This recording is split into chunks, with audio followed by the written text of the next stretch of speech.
जय हिंद दोस्तों। जैसा कि मैंने आप लोग से कहा था कि मैं आपके लिए इडियम्स और फ्रेजेस की एक सीरीज लाने वाला हूं, जिसमें आज ये उस सीरीज का पहला दिन है।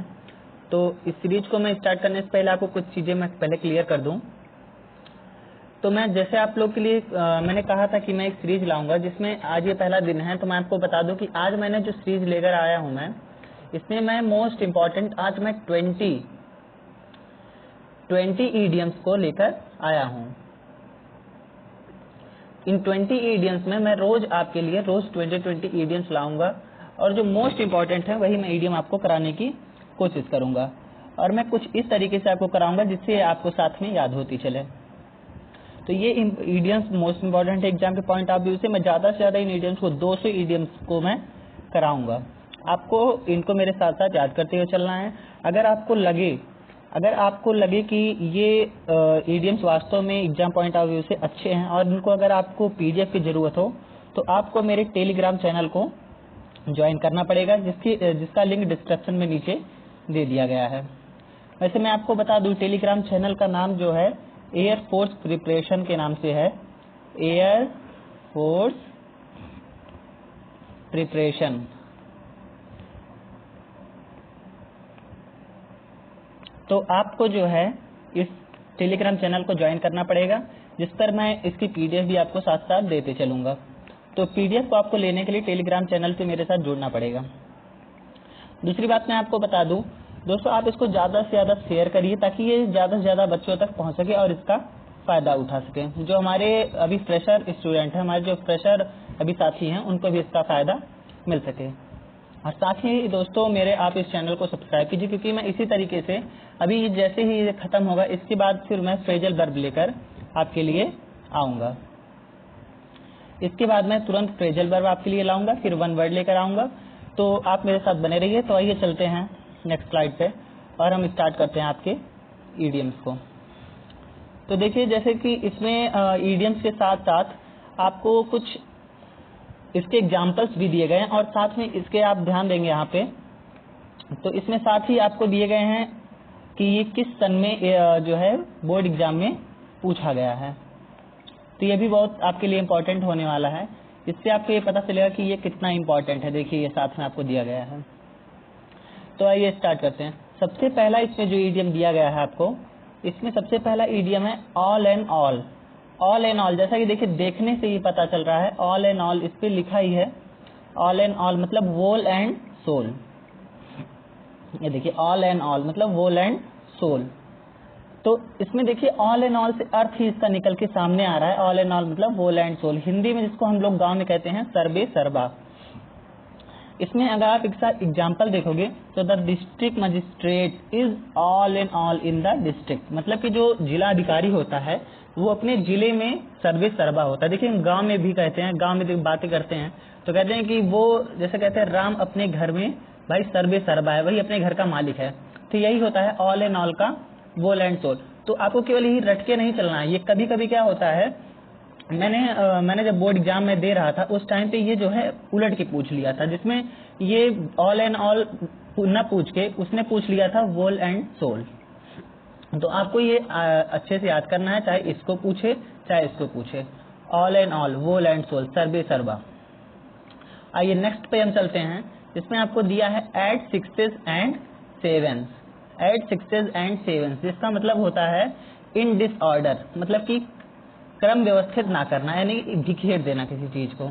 देखिए, एट सिक्सेस एंड सेवेंस मतलब इन डिसऑर्डर, बेतरतीब तरीके से, मतलब कि किसी को सही तरीके से व्यवस्थित ना करना। अब इसके अगर एग्जाम्पल की बात करें तो आप देखिए, इसमें दिख रहा है आपको एग्जाम्पल, आप देखिए इसमें तो लिखा है your children came into my room, your children came into my room and left all my books sixes and seven. इसका मतलब क्या हुआ कि तुम्हारे बच्चे मेरे रूम में आए। Your children came into my room and left all my books at sixes and seven, मतलब तुम्हारे बच्चे मेरे रूम में आए और मेरे सारे सामानों को बिखेर के रख दिया, या फिर आप कह सकते हो बेतरतीब तरीके से रख दिया। अब इसको अगर आप बात कीजिए, देखिए ये कितना ज्यादा इम्पोर्टेंट है, आपको समझ में आ रहा होगा। देखिए कितना ज्यादा इम्पोर्टेंट है। देखिए क्या लिखा है इसमें, ये 1995 2011 और 2012 और 16 में पूछा गया है, आपके एग्जाम में, बोर्ड एग्जाम में पूछा गया है। अब तो अगले की आप देखिए, इसको याद करना बहुत आसान है। 8 6s एंड 7, देखिए 6s 7s मतलब इधर उधर, डिसऑर्डर। आप इसको चाहे इधर उधर बोल सकते हो और चाहे आप इसको डिसऑर्डर बोल सकते हो। तो आप इसको देखिए, ये लिखा है। आइए आगे चलते हैं हम। अब आगे जब आप चलोगे तो देखिए इसमें लिखा है add fuel to fire. Add fuel to fire, देखिए ये देखिए गांव में बहुत, ये कहावत गांव में बहुत ज्यादा बोली जाती है। कहते हैं भाई आग में घी मत डालो। ऐड फ्यूल टू फायर मतलब to make the matter worse. देखिए हिंदी में भी लिखा है अग्नि में घी का कार्य करना, अर्थात उत्तेजना को बढ़ाना। देखिए जैसे घर में हो, अब हम इसको रिलेट करें आपसे, तो जैसे घर में आपके ऊपर पापा वैसे ही, जैसे देखिए पापा आपके ऊपर वैसे ही गुस्सा हूँ, और शाम को जब पापा आए तो आपका जो छोटा भाई हो, मेरा भी छोटा भाई है लेकिन बहरहाल उसने कभी ऐसा किया नहीं है, तो शाम को जब पापा आए उसमें और आग में घी डालने का काम करे, कह दे पापा आज भैया पढ़े नहीं हैं, आज पूरे दिन ये खेले हैं। तो ये इसी को कहते हैं ऐड फ्यूल टू फायर, यानी कि make the matter verse.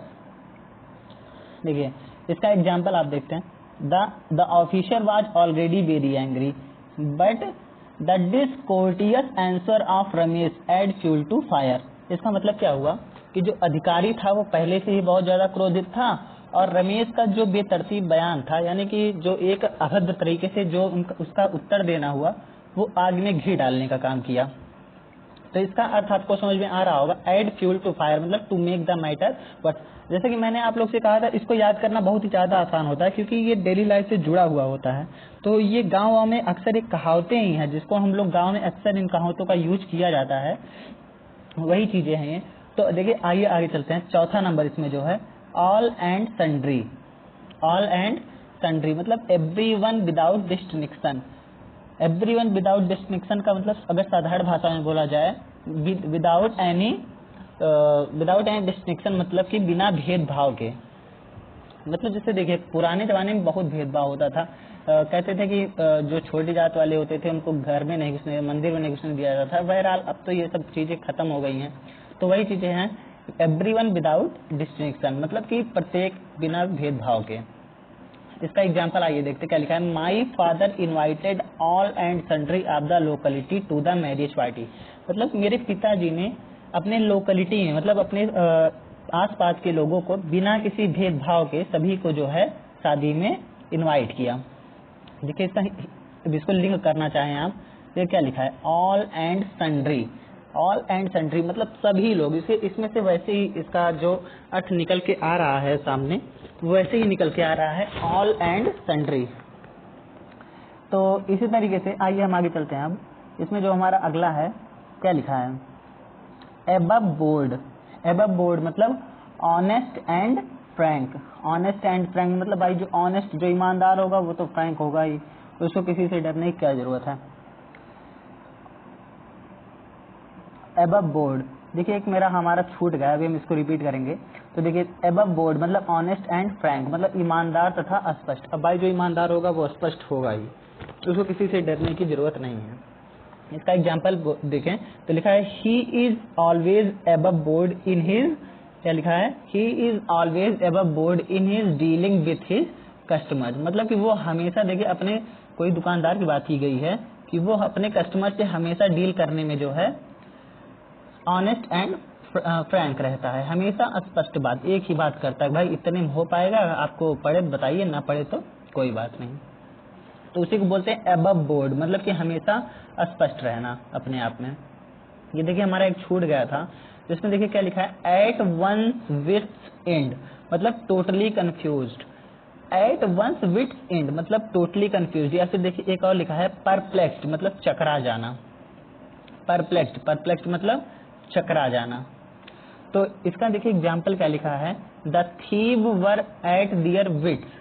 The thief were at their wits. The thief were at their wits and when they saw the police coming. The thieves were at their wits' end when they saw the police coming. यानी जब चोरों ने police को आते हुए देखा तो वे चकरा गए। अब भाई चोरी करने गए थे, पुलिस को आते हुए देखेंगे तो चोर डरता ही किससे है? चोर पुलिस से डरता ही है, तो भाई घबरा जाना वाजिब है। तो वही चीज लिखा गया है, the thieves were at their wits and when they saw the police coming. यानी कि आपको बस इतना उसको नोटिस करने की जरूरत नहीं है, वो तो समझने के लिए ये दिया गया है। आपको नोटिस जो करना है, एट वंस विट्स एंड मतलब टोटली कंफ्यूज्ड या फिर परप्लेक्स्ड। ठीक है, तो आगे हम चलते हैं। इसके बाद जो आपका दिया गया है, देखिए ये भी बहुत ज्यादा इंपॉर्टेंट है। एन एप्पल ऑफ डिस्कर्ड मतलब कि एन एप्पल ऑफ डिस्कर्ड मतलब cause of quarrel. An apple of discord का मतलब हो गया काज ऑफ क्वेरल। देखिए इसको ये दो तरीके से पूछा जाता है। हमारे एग्जाम में ये आ चुका है, हमने जब 12th का एग्जाम दे रहा था मैं, तो इसमें ये वाला पूछा गया था, an apple of discord cause of quarrel. लेकिन ये इतना भी पूछा जा सकता है, a bone of contention. A bone of contention, अब इसको हिंदी में देखिए क्या लिखा है, झगड़े की जड़। झगड़े की जड़, तो इसको याद करने का बहुत अच्छा तरीका है। देखिए इसका याद करने का तरीका ये है कि जब आपने ध्यान दिया होगा कि अगर कोई कुत्ता होता है, अगर वो दो कुत्ते हैं, अगर उनमें से कोई एक कुत्ता भी अगर एक हड्डी पा जाता है, हड्डी का टुकड़ा पा जाता है, तो उसी टुकड़े के लिए दोनों कुत्तों में लड़ाई होने लगती है। तो उसी को देखिए लिखा भी है, अ बोन ऑफ कॉन्टेंशन मतलब झगड़े की जड़। इसका एक एग्जाम्पल देखिए, Kashmir is the apple of discord और a bone of contention between India and Pakistan. यानी कि कश्मीर जो है, कश्मीर का मुद्दा आप देखे थे कि अभी अभिनंदन, उसी के बवाल में अभिनंदन पाकिस्तान चले गए थे। बहरहाल उनको पाकिस्तान को लौटाना पड़ा, क्योंकि पाकिस्तान जानता है कि अगर वो एक कदम चलेगा तो भारत 2 कदम चल के उसको खत्म कर देगा। तो वही चीज लिखा गया है, Kashmir is the apple of discord और a bond of contention between India and Pakistan. यानी कश्मीर जो है इंडिया और पाक के बीच में झगड़े की जड़ है। तो आपको बस इतना इसको ध्यान नहीं देना है, आपको बस इतना देखना है कि एन एप्पल ऑफ डिस्कर्ड या फिर जो है एन एप्पल ऑफ डिस्कर्ड चाहे आप ध्यान रखो, उसके बाद चाहे आप अ बोन ऑफ कॉन्टेंशन ध्यान रखो, और इसका मतलब ये होता है काजा क्वेरल। ठीक, अब आगे देखिए, हम चलते हैं। देखिए आपका 8वां नंबर दिया गया है, at daggers drawn. At daggers drawn, देखिए इसका अर्थ तो एकदम स्पष्ट है, इसमें आपको कुछ करना ही नहीं है। देखिए क्या लिखा है, एट डैगर्स ड्रॉन मतलब ओपन इनिमिटी या फिर बिटर इनिमिटी। बिटर मतलब बहुत भयंकर वाली शत्रुता जिसको बोलते हैं हम, ठीक, बहुत भयंकर वाली शत्रुता। तो एट डैगर, डैगर मतलब होता है खंजर। खंजर, अब खंजर भाई कहाँ पे, डैगर मतलब खंजर हो गया, ड्रॉन मतलब निकलने की नौबत आ जाए। एट डैगर ड्रॉन मतलब जहाँ खंजर निकलने की नौबत आ जाए। तो खंजर निकलने की नौबत कहाँ आती है, जहाँ पर खूब दमदार वाली शत्रुता हो, जहाँ बम्पर शत्रुता हो, जहाँ मतलब कि किसी भी कीमत पे जान ले सकते हैं, जान दे सकते हैं, वही होती, वहीं पे खंजर निकलने की नौबत आती है। और उसी को बोलते हैं बिटर इनिमीज मतलब कि घोर शत्रुता। तो देखिए क्या लिखा है इसमें भाई राणा प्रताप का एग्जाम्पल दिया गया है। क्या दमदार शख्सियत थी वो भी। Rana Pratap and Akbar were at daggers drawn with each other. मतलब राणा प्रताप, महाराणा प्रताप जानते होंगे आप उनको, जिनका बताया था 50 किलो ऐसे कुछ का उनका भाला होता था। उनके और अकबर के बीच में जो है डैगर्स ड्रॉन वाली ही नौबत थी। वो उनको देखते ही मार देंगे, यानी वो उनके खून के प्यासे, वो उनके खून के प्यासे। तो हमको उससे मतलब नहीं है, हमको याद करने से मतलब है। तो बस आपको इतना ध्यान में रखना है, at daggers drawn. Daggers drawn का मतलब यही हुआ कि देखते ही भाई खून पे एकदम आतुर हो दोनों। देखिए आइए हम चलते हैं, आगे बढ़ते हैं। देखिए क्या लिखा है, an apple of one's eye. अब देखिए ये भाई ये तो सब लोग जानते होंगे, an apple of one's eye. An apple of one's eye मतलब भाई आंखों का तारा, यानी बहुत ही दुलारा। आंखों का तारा या फिर बहुत ही दुलारा, माफ कीजिएगा। हाँ, तो जैसे हम बता रहे थे, an apple of one's eye मतलब कि आंखों का तारा या फिर बहुत ही दुलारा। वेरी डियर, देखिए लिखा है आंखों का तारा या फिर वेरी डियर। तो एग्जाम्पल इसमें क्या लिखा गया है, Sudhir is the only son of parent, is an apple of his mother's आई। देखिए अब ये इसको तो कुछ बताने की जरूरत है नहीं, इसको सब लोग जानते हैं, सब लोग इसको बहुत पढ़े हैं। 8th में, 9th में, यहाँ तक कि 7th में खूब पढ़ाया जाता था। हिंदी में मैडम जी खूब पढ़ाती थी। आंखों का तारा मतलब बहुत ही प्यारा। तो इसका अर्थ क्या हुआ? Sudhir is the only son of his parents, यानी सुधीर जो है अपने माता पिता का इकलौता बच्चा है, इकलौता लड़का है और अपनी माँ के आंखों का वो तारा है। ठीक, तो आइए चलिए देखते हैं अगला क्या है। Against the rainy day. Against the rainy day मतलब भाई देखिए बरसात के दिन तो भाई खतरनाक होते ही हैं। तो बरसात के दिनों की अभी अच्छा एक चीज हम और आपको बता दी, यहाँ पर ये जो होता है इडियम्स, अगर आप ध्यान से देखो तो ये किसी न किसी चीज़ से इनका तुलना किया गया होता है। जैसे देखिए अगेंस्ट द रेनी डे मतलब कि रेनी डे मतलब बहुत खतरनाक दिन होते हैं, बरसात के दिन बहुत ही खतरनाक होते हैं। तो वही चीज़ देखिए यहाँ बरसात के दिनों की तुलना हार्ड डेज यानी कि बहुत बुरे दिनों से की गई है। क्या लिखा गया है? Every person should save something against the rainy days, मतलब कि प्रत्येक व्यक्ति को अपने बुरे दिनों के लिए कुछ ना कुछ बचा के रखना चाहिए। प्रत्येक व्यक्ति को अपने बुरे दिनों के लिए कुछ ना कुछ बचा के रखना चाहिए। तो हमको इतने से कोई मतलब नहीं है भाई, बचा कर रखना, नौकरी मिल जाएगी सभी बचा कर रखेंगे, मैं भी रखूंगा, भगवान करे आपको भी नौकरी मिल जाए, मुझे भी नौकरी मिल जाए, तब बचा के रखा जाएगा। लेकिन मतलब इतने से है कि हमको अगेंस्ट द रेनी डे मतलब फॉर हार्ड डेज, हमको मतलब इतने से है बस।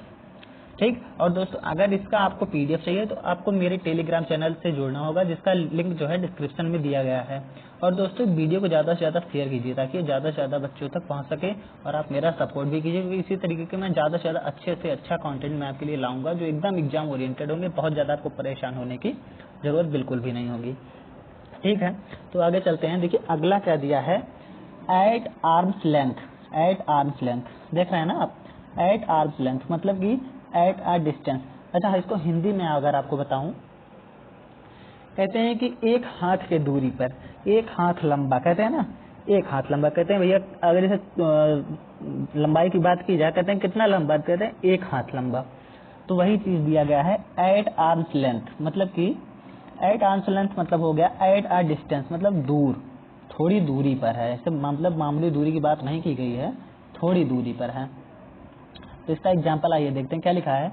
The father advised his son to keep himself at arm's length from bad boys, मतलब कि पिता ने अपने पुत्र को जो है सलाह दी किस चीज की, कि अपने आप को बुरे बच्चों से दूर रखो।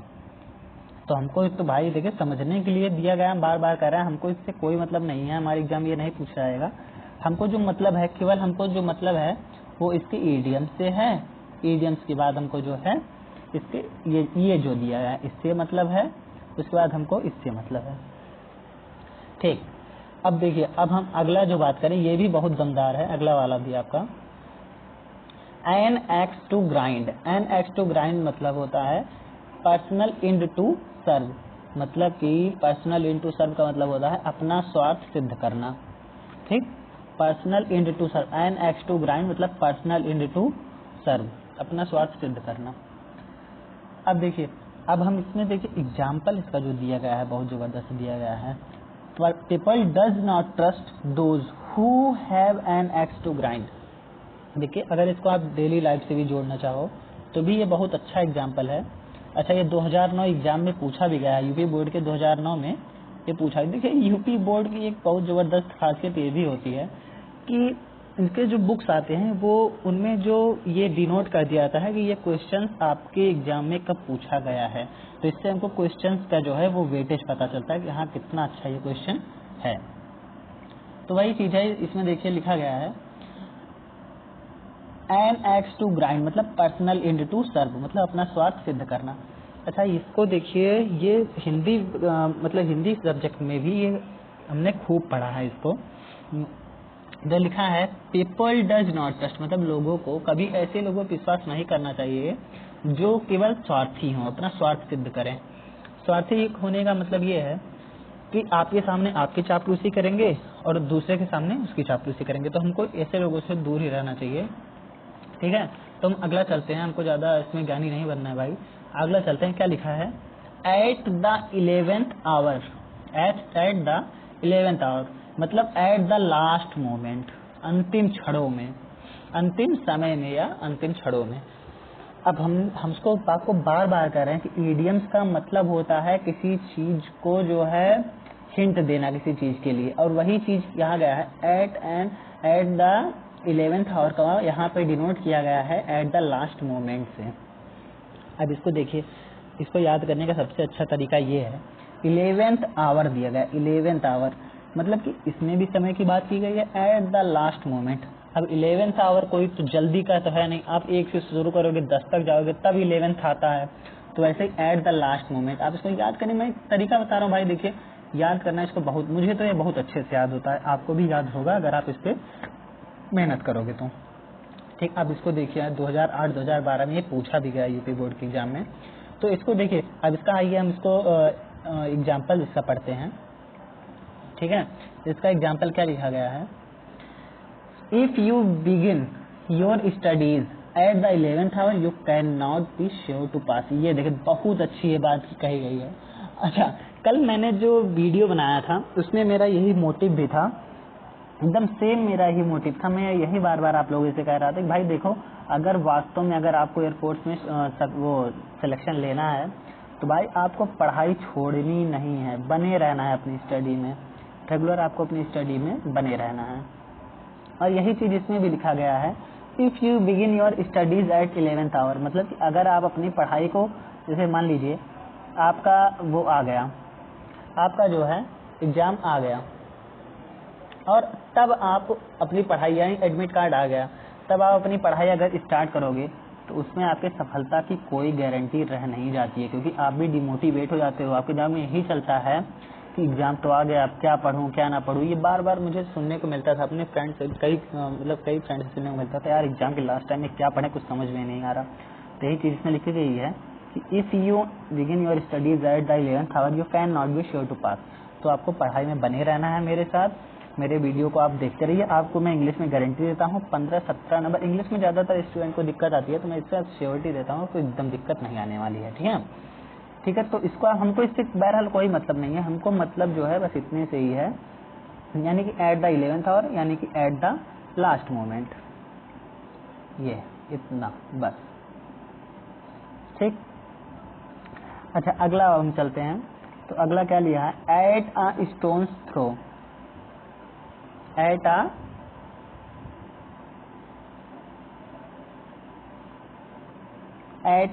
स्टोन्स थ्रो, देखिए दिखा गया है इसमें आपको, यानी कि नियर, यानी कि वेरी नियर, बहुत पास या फिर पास, देखिए दिखा गया है। तो your uncle live at a stone's throw from my house, your uncle live at a stone's throw from my house. ठीक, अब देखिए इसका एग्जाम्पल तो ये है, लेकिन हमको इससे नहीं मतलब है। एट अ स्टोन्स थ्रो कहते नहीं है कि जैसे भाई पत्थर फेंकने पर वहीं पहुंचेगा, अगर पास होगा निशाना तभी पत्थर फेंकने पहुंचेगा।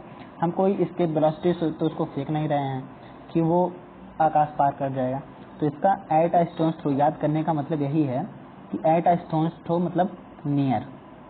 ठीक है, पास होगा तभी पत्थर फेंकने पहुंचेगा। अब याद करने का तरीका बता रहे हैं, बाकी आप अपने तरीके से याद कर लीजिएगा। तो लिखा है your uncle live at a stone's throw from my house.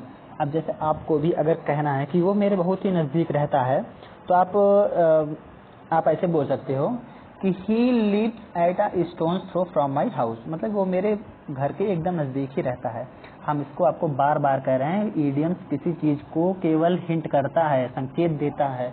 तो देखिए यहाँ पर ये एट अ स्टोन्स थ्रो जो है वो पास, नियर को डिनोट कर रहा है, और ऐसा कोई कठिन नहीं होता, बिल्कुल भी कठिन नहीं होता है अगर आपको इसको याद ही करना चाहो। ठीक है, अब देखिए अगला इसमें क्या लिखा गया है, एट लार्ज। एट लार्ज का मतलब होता है फ्री, एट लार्ज का मतलब क्या होता है, फ्री। ठीक, क्या लिखा गया है, the prisoner is at large after tipping the jailer, the prisoner is at large after tipping the jailer. At large, इसको देखिए ये थोड़ा सा याद करना दिक्कत होता है, इसको हमको भी ये भूल जाता है बार बार, तो इसको याद करना थोड़ा दिक्कत है। बस आप इसको थोड़ा रट लीजिएगा, या फिर आप कैसे भी इसको लिंक करके याद कर लीजिएगा। एट लार्ज मतलब फ्री होता है। ठीक है, देखिए लेकिन अच्छा मैंने इसको बताना भूल गया मैं, ये एट अ स्टोन्स थ्रो जो है ये देखिए कितना ज़्यादा इंपॉर्टेंट है। ये यूपी बोर्ड के एग्जाम में कितनी बार पूछा गया है, 9, 10, 12, 13, 16, ये बहुत ज़्यादा इंपॉर्टेंट है। बाकी ये इतना इंपॉर्टेंट भी नहीं है और साला याद भी है, मतलब याद भी नहीं होता है जल्दी से, ठीक है। तो अगला हम देखिए क्या लिखा है, एट हैंड। एट हैंड मतलब होता है नियर, एट हैंड का मतलब होता है नियर। एट हैंड मतलब कि अभी देखिए एक इसके पहले भी आया था, ठीक है, तो वही सेम चीज़ ये भी है। एट हैंड मतलब नियर, मतलब पास में ही। एट हैंड एक हाथ की दूरी, गाँव बोलते हैं ना एक हाथ की दूरी में, मतलब बहुत पास। तो my college is just eight hand from my house, तो इसको ठीक है याद करना है बहुत आसान है। एट हैंड मतलब नियर होता ही है, ठीक है ना। अगला देखिए क्या है, ये भी इम्पोर्टेंट है अगला वाला, एट रैंडम। एट रैंडम मतलब विदाउट एनी एम, बिना किसी उद्देश्य के। तो देखिए बिना किसी उद्देश्य, ये एकदम जो है बहुत परफेक्ट चीज़ है ये जो लिखा है, यानी कि विदाउट एनी है, बिना किसी उद्देश्य के। बिना किसी उद्देश्य का मतलब क्या है, जैसे एयरफोर्स का फॉर्म आया, कोई ऐसा स्टूडेंट है जो जाकर तुरंत भर दिया और फिर भर दिया, उसके बाद फिर बिना किसी उद्देश्य के जाकर भर दिया और बोला चलो ठीक है भाई देखा जाएगा, इसको भर देते हैं, देखा जाएगा, देखते हैं कैसा पेपर आता है। उसको तो ये नहीं पता कितने सारे स्टूडेंट एयरफोर्स के लिए दिया है, कितने पढ़े हैं, वो तो बस एट रैंडम फॉर्म आया, उसने सुना जाकर भर दिया, तो वहीं पे बोला जाएगा ये। अब देखिए इसका एग्जाम्पल क्या लिखा है, the soldiers fired their gun at random, मतलब बिना किसी उद्देश्य के सोल्जर सिपाही जो है अपने गन को फायर कर रहे थे, ठीक है। तो यही चीज़ है। तो लेकिन आपको फॉर्म बिना किसी एट रैंडम नहीं भरना है, फॉर्म अच्छे से भरना है और भगवान करे, मैं फिर बोल रहा हूँ, भगवान करे आप भी परीक्षा पास करो, मैं भी परीक्षा पास करो, साथ में बेलगांव चलते हैं। फिर देखो क्या लिखा है, अ बेड ऑफ रोजेज। अब बोलो, ये देखो इतना इजी, ये तो बार बार एयरफोर्स के एग्जाम में पता नहीं कितनी बार पूछा गया है और पूछते पूछते एयरफोर्स भी शायद उसको थक गया है। अ बेड ऑफ रोजेज, ठीक है। अब देखिए ये इसमें क्या लिखा गया है, अ post of prime minister, the post of prime minister is not a bed of roses, मतलब कि प्रधानमंत्री का जो पद है वो कोई फूलों की सैया नहीं है, फूलों का सेज नहीं है। सही बात है भाई, प्रधानमंत्री पूरे देश को चलाता है तो उसके पद जो है फूलों की सैयद हो नहीं सकती है, बहुत मेहनत करना पड़ता होगा, जैसे हम लोग जानते हैं, न्यूज़ पे सुनते भी हैं। और वैसे भी भाई प्रधानमंत्री जी 4 घंटे सोते हैं, काम करते हैं हमारे लिए, ठीक है, तो कोई फूलों की सैयद है नहीं वो। तो इसका जो अर्थ होगा अबेड ऑफ रोजेज का, क्वाइट कंफर्टेबल, मतलब कि बहुत ही ज़्यादा आराम, ठीक। उसमें जो अगला दिया गया है, apple pie order. Apple pie order यानी in perfect orderly arrangement, in perfect orderly arrangement. Apple pie order in perfect orderly arrangement यानी सुव्यवस्थित रूप में। अच्छा अगर मैं इसको इसका उल्टा पूछना चाहूँ तो अभी मैंने इसको पढ़ाया है, तो अभी मैंने इसको शुरुआत में बताया था, एट 6 एंड 7, मतलब कि इधर उधर रखना, इधर उधर अव्यवस्थित रूप से। इसका जस्ट उल्टा ये है apple pie order, at 6 at 7 का जस्ट उल्टा है एप्पल पाई ऑर्डर, यानी सुव्यवस्थित रूप से, और उसका था क्या, अव्यवस्थित, बिखेर के। तो देखिए आइए इसका एग्जाम्पल देखते हैं क्या लिखा है, she keeps her books, she keeps her books in apple pie order, यानी कि वह अपने पुस्तकों को जो है बहुत ही सहेज के, बहुत ही व्यवस्थित रूप में रखती है, ठीक है। बुक्स को भाई बहुत अच्छी चीज़ें होती है, बुक्स को सभी व्यवस्थित रखते हैं अपना। तो एप्पल पाई ऑर्डर का मतलब इन परफेक्ट ऑर्डरली अरेंजमेंट, मतलब सुव्यवस्थित रूप से रखना।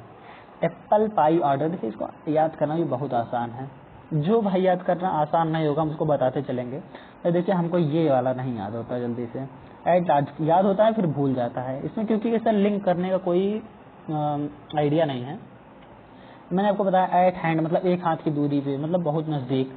एट रैंडम मतलब अचानक से, बिना किसी, अचानक से कोई काम तभी होगा जब बिना किसी उद्देश्य के होगा, ठीक है, यही सब होता है। एट बेड ऑफ रोजेस मतलब बेड ऑफ रोजेस, भाई बहुत ही वैसे ही मजा आता है, तो वही इसका मतलब दिया गया है, क्वाइट कंफर्टेबल, ठीक है। तो अगला देखिए, at all Greek and Latin, all Greek and Latin मतलब वेरी डिफिकल्ट टू अंडरस्टैंड। हाँ अब इसको देखिए याद करना, इसको भी बहुत ज़्यादा आसान है। ग्रीक एंड लैटिन लैंग्वेज समझने में भाई दिक्कत तो होती ही है। अब ये मत आप कहने लगिएगा कि मैंने लैटिन पढ़ा है, मेरे जो पढ़ा है उसको नहीं दिक्कत होगी, जो नहीं पढ़ा है उसको दिक्कत होगी ग्रीक एंड लैटिन समझने में।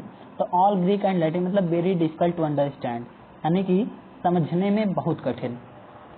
तो वही चीज़ है, हिज लिटरेरी, अब इसका एग्जाम्पल देखते हैं क्या लिखा है। His literary speech was all Greek, एक मिनट, speech was all Greek and Latin to most of us, मतलब कि उसका जो स्पीच था वो हम लोगों के लिए जो है वो ऑल ग्रीक एंड लैटिन, मतलब समझने में बहुत ही कठिन था।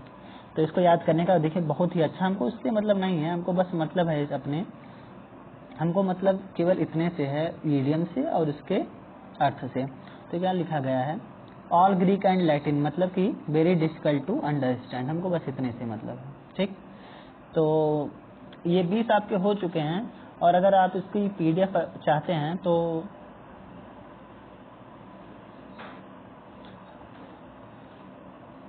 एक मिनट, तो अगर आप इसके जैसे PDF अगर आप चाहते हैं तो आपको मेरा टेलीग्राम चैनल आपको ज्वाइन करना पड़ेगा, जिसपे मैं इसकी सारी PDF आपको प्रोवाइड करा दूंगा आपको, जिससे याद करने में आसानी होगी। और अगर आप इसको नोट करना चाहें तो ऐसे भी आप देख के नोट कर सकते हैं, क्योंकि नोट करने देखिए सेल्फ नोट्स जो है वो बहुत ही ज़्यादा इंपॉर्टेंट होते हैं। तो इसको आप नोट्स जरूर इसका बनाइएगा, और मैं इसका PDF तो आप टेलीग्राम चैनल ज्वाइन कीजिएगा, उसमें मैं प्रोवाइड करा दूंगा। लेकिन दोस्तों इसका नोट्स आप जरूर बनाइएगा, नोट्स इसके बहुत जरूरी है, ठीक है, जिससे आपको बहुत ज़्यादा आसानी होगी याद करने में। तो इसके आप जो नोट्स हैं इसको आप जरूर बनाइएगा। अब मैं आपसे कुछ बातें कर लूँ। देखिए दोस्तों, ये जो आज मैंने 20 कराए हैं, आप कोशिश कीजिएगा इसको आप जो है लर्न कर लीजिएगा 20 के 20। आप इसको कल आज चाहे जैसे भी इसको लर्न कर लीजिएगा। ये 20 अगर आपको याद हो जाएंगे तो आप समझ लीजिए धीरे धीरे आपका कॉन्फिडेंस बूस्टअप होगा। और इंग्लिश में 17 से, जैसे मैंने कहा 17 नंबर आपको कोई नहीं रोक सकता, आप आसानी से 17+ नंबर स्कोर करोगे। और वैसे भी आपको देखिए 1 घंटे पढ़िए, 2 घंटे पढ़िए, 3 घंटे पढ़िए, लेकिन आपको पढ़ाई से दूर नहीं जाना है, बस मैं इतना ही कहूँगा। अगर आप सच में सिलेक्शन लेना चाहते हैं तो आप मेरी वीडियो को शेयर कीजिए। और देखिए जैसे ज़्यादा से ज़्यादा 22 मिनट 23 मिनट का ये वीडियो होगा, मैंने आपको 20 कवर करा दिए हैं, तो मैं इसी तरीके से वीडियो लाता रहूँगा। आप मेरे चैनल को सब्सक्राइब कर लीजिए। इसके बाद में फ्रेजल वर्ब, उसके बाद फिर वन वर्ड और ग्रामर पोर्शन भी आपको कवर कराऊंगा। तो आप मेरे चैनल को आप सब्सक्राइब कर लीजिए और लाइक करिए मेरे वीडियोज़ को। उसके बाद फिर मैं आपको जो है इसी तरीके से वीडियोस प्रोवाइड कराता रहूँगा। और दोस्तों बेल आइकन को भी आप प्रेस कर लीजिए लेटेस्ट अपडेट के लिए। तो ठीक है, आगे बढ़ते हैं, ठीक है। थैंक यू दोस्तों, फिर मिलते हैं आपके साथ नए वीडियो में।